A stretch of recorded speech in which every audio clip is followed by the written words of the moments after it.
Rivers of Living Water. Dr. Robert L. Jones will be bringing a message to us in just a few moments. I would like to share with you today Psalms 128, verses 1 and 2. Blessed is everyone that feareth the Lord, that walketh in his ways. For thou shalt eat the labor of thine hands. Happy shalt thou be, and it shall be well with thee. Feareth, continuing to fear the Lord, walketh, continue to walk in his ways. And it says, happy shall you be, and it shall be well with you. And right now we're going to have our praise singers come up and share a song.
Treasure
from the book of Romans, the 4th chapter, verses 17 and 18.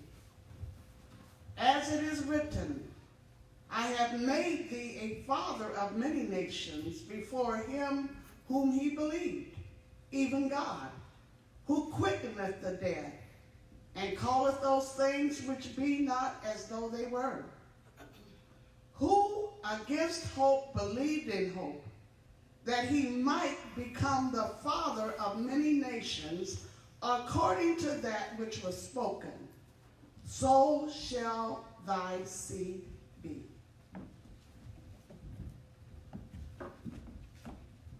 Good morning, everyone. And what a good morning this is. Because this is the day that the Lord has made. And I choose to rejoice in it. Praise God. Well, we come to you again. Thank you for being a part of this by listening to what we have to share with you on this morning.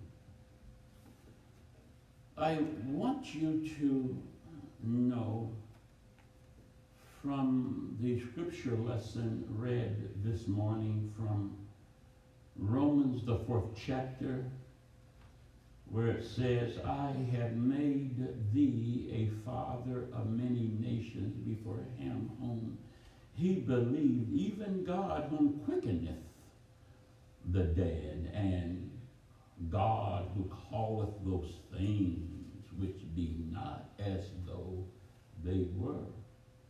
Verse 18 reads, who against hope believed in hope that he, Abraham, might do what? Become the father of many nations according to that which was already said, spoken, written by God.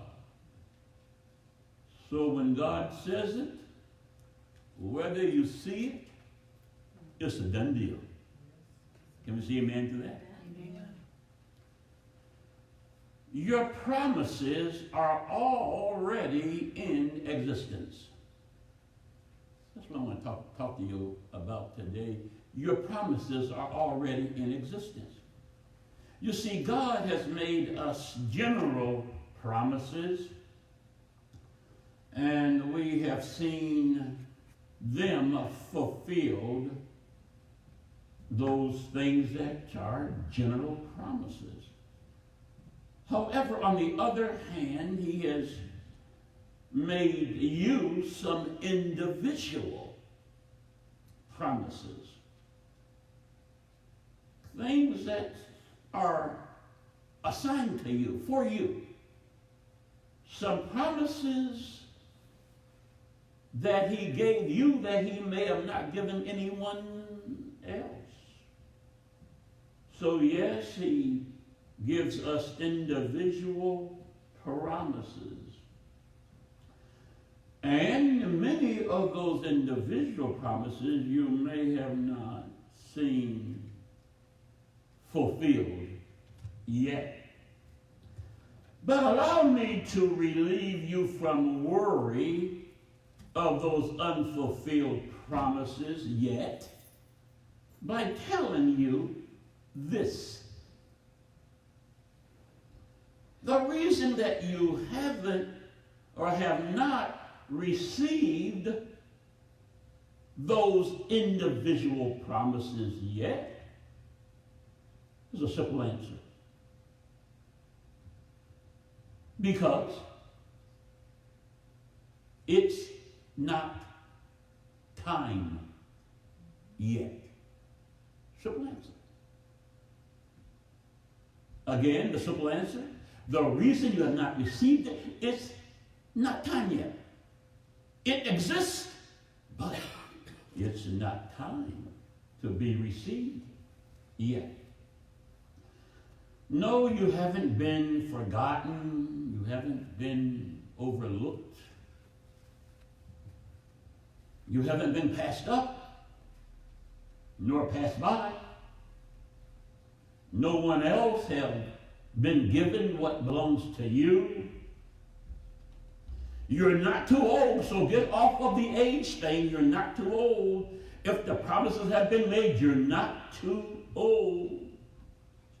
Oh, I know you've been preaching for a long time, but you're not used up yet. And as I said,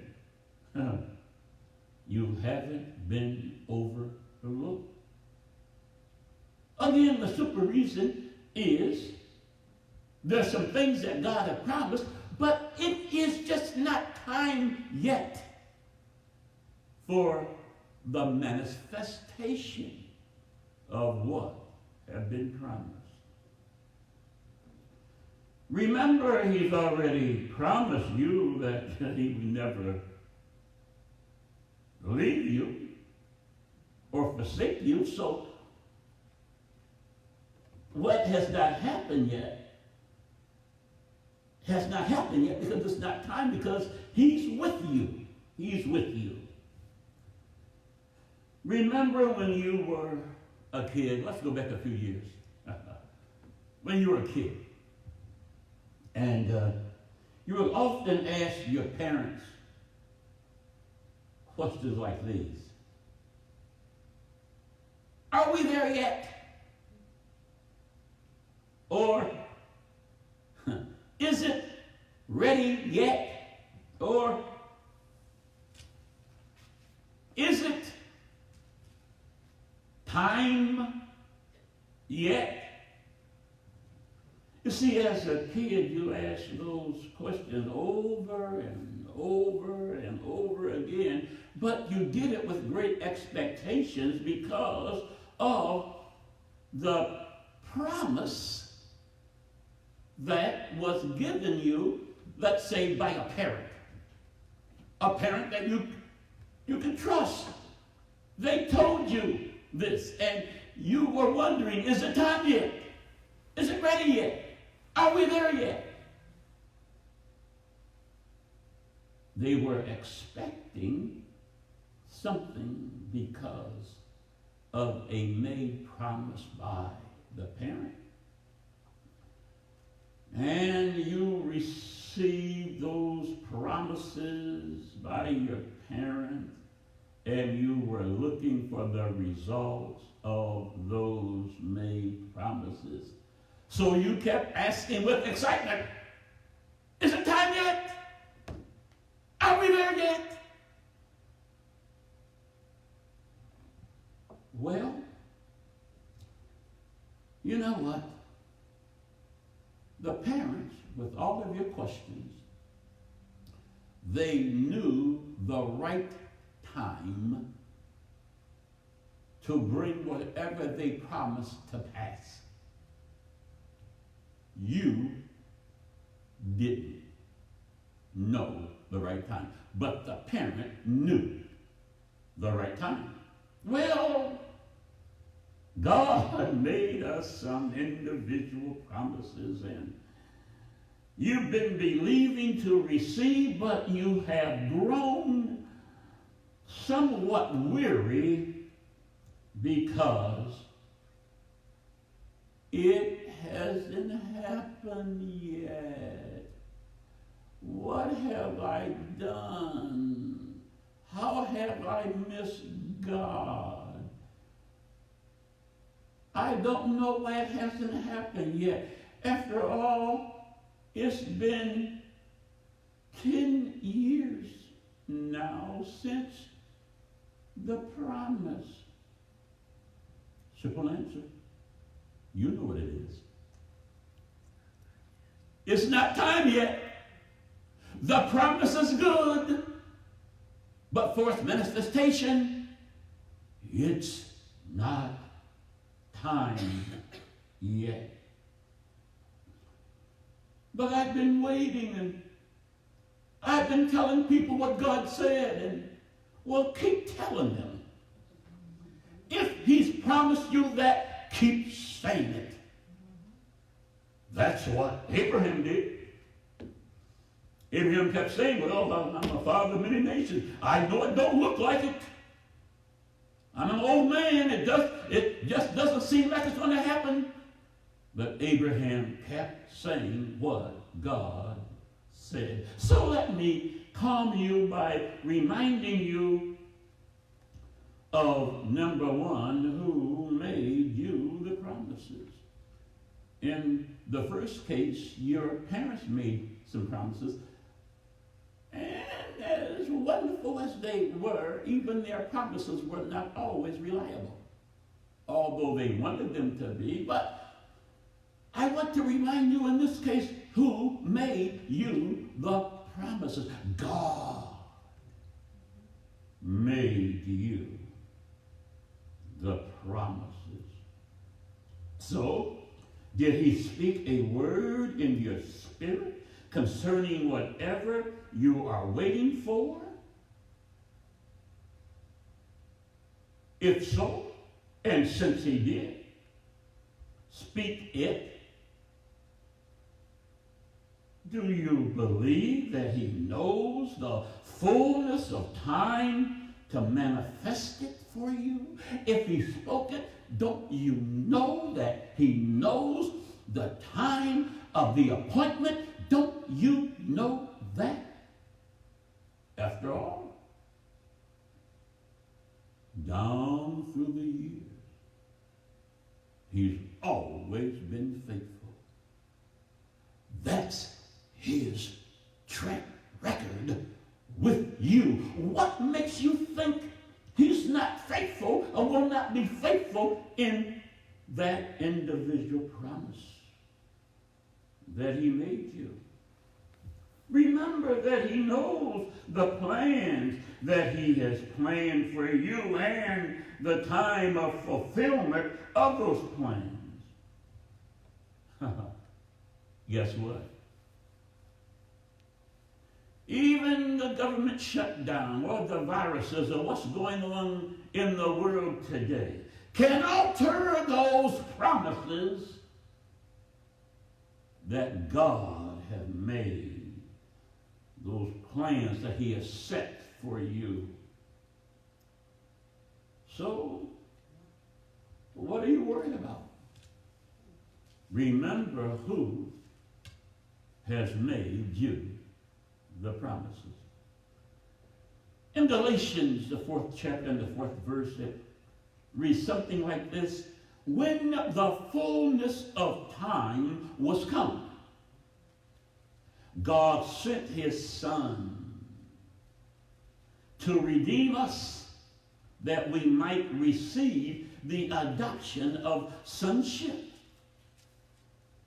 Now, having read that, remember over in Isaiah around the 7th chapter, around the 14th verse, somewhere in there, it talks about even the prophecy that Isaiah made 700 years before this, over 700 years, about the coming of the Christ child. 700 years. But God had already spoken it. From the foundation of the world, it was spoken concerning Jesus Christ coming.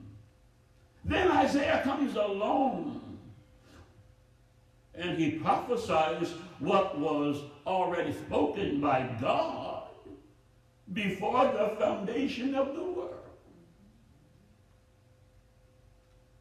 Just thought I'd tell you that because you're concerned about time, because you're saying, well, I don't have much time because after all, my daddy only lived to be 53 and I'm already 52.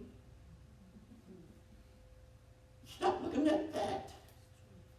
Look at the promise that God has made you.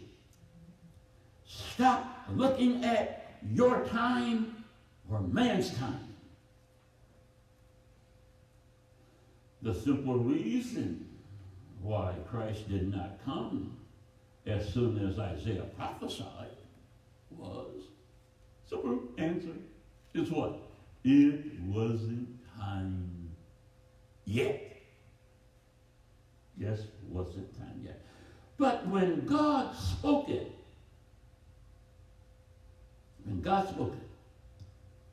his spoken word put it into existence.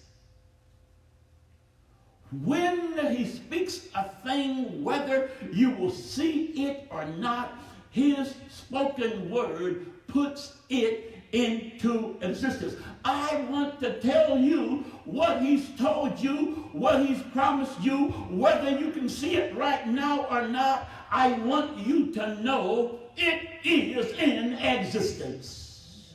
Hallelujah. So the words that the Lord spoke before the foundation of the world was put in existence. So all that was happening with Jesus was just waiting for that existence word to be given a time for manifestation. Hallelujah. I want you to rest on that. God already spoken it, so it was put into existence. Hidden someplace, protected someplace, covered someplace, but in existence. That's why when they tried to kill Jesus as a baby before his time, it could not happen because he was hidden out, he was covered in existence, but protected. I want you to know that the word that God gave you that's in existence, it's covered, it's protected. No one can destroy it. The time for its manifestation, it will come. As I said, his existence was before the foundation of the world. What God has spoken to you, his spoken promise to you, has already put it into existence. Just because you don't see it yet doesn't mean it doesn't exist. Please understand that. Just because it has not materialized before your eyes yet doesn't mean it doesn't exist. I want you to know that your individual promise is existing, just waiting to hear God tell what already exists. It's time to go forth. You see, it cannot go forth before God's time. The promise that God made Abraham and Sarah and Hagar tried to make the promise go forth before the time. And look at the mess that was caused because man got involved trying to make something happen before the time. God has a set time for the manifestation of your promise. Oh yeah, I know that you're supposed to be in China as a missionary, as an evangelist, but God knows the time. Don't rush it. A lot of places that you know that the Lord has put in your ear, in your spirit to be and to go. Remember the scripture where I believe the Lord speaks to Paul and says to Paul, don't go to Asia. Not yet. It's not time to go there yet. So I want you to go to Macedonia. And the problem with ministers, they try to set their own agendas, their own itineraries. I'm going to do some, I'm going to, and I, and you get there and make a mess and everything of going wrong because, yes, the Word of God came, but you jumped in front of the Word and you're supposed to go, but not yet. Not yet. Let me close out this lesson. I want to thank you for being with us on today, but let me close out this lesson on this note that we read out of Romans, the 4th chapter, that talked about that as it is written, I have made thee a father, and so forth, as it goes forth there. He says, as it is spoken and written, I have already caused a seed to exist called Isaac.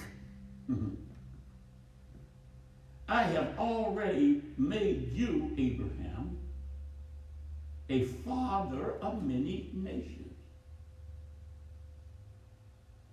However, Abraham, the time for manifestation is not here yet. Now, yes, I know that in our thinking, we tend to think because we're of childbearing years and ages that, yes, 20, 21, 30, 31, 35, even 42, 43.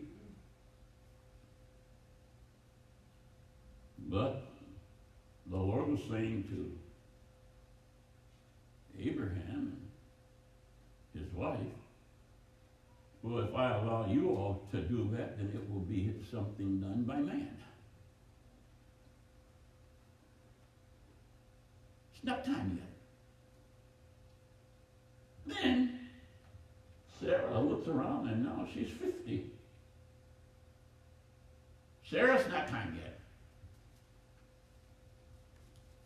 Abraham is 70 and she's 60. Not time yet. Well, Abraham is 80. She's 70. Now, Abraham is 90. She's 80. Is it time yet? Nope, not time yet. Not time yet. There's some promises that God gave you. It's going to happen when it is time. When the time has fully come. It's going to be the divine action of God when the time comes. Sit back, relax, calm yourself, enjoy the journey. It's going to happen. He's promised it to you. Now, Sarah is 90. Abraham is 100. Well, the word is sent from heaven. Abe, Sarah, get ready. It's now the right time. She's 90. He's 100. It was God's time. He has a time for fulfillment in everything in and for your life. Will you allow God to set the time? And then will you just say, Lord, here I am. Whenever you're ready, I'm willing.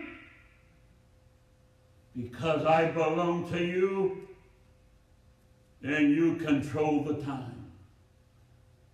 So as I leave you now, God, I pray for these that have grown weary along the way, thinking that perhaps they've missed it, or that you passed them by, or that they're no longer useful to you, or that they're too old now, or whatever it might be that they have become weary about. I heard you say in your word, just do not become weary in well-doing, that you shall reap if you just wait on time. So, Lord, I pray for them that they are rejuvenated in their spirit as again they revisit those many promises that you made them, those individual promises. And now what they're saying is, Father, forgive me. I tried to rush, but now I'm going to enjoy the journey that you have me on, because the time belongs to you.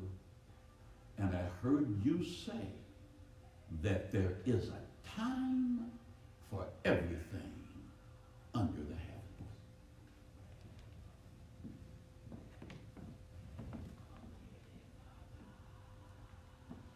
If you've enjoyed this message from Apostle Jones and are viewing us on Facebook, friend us.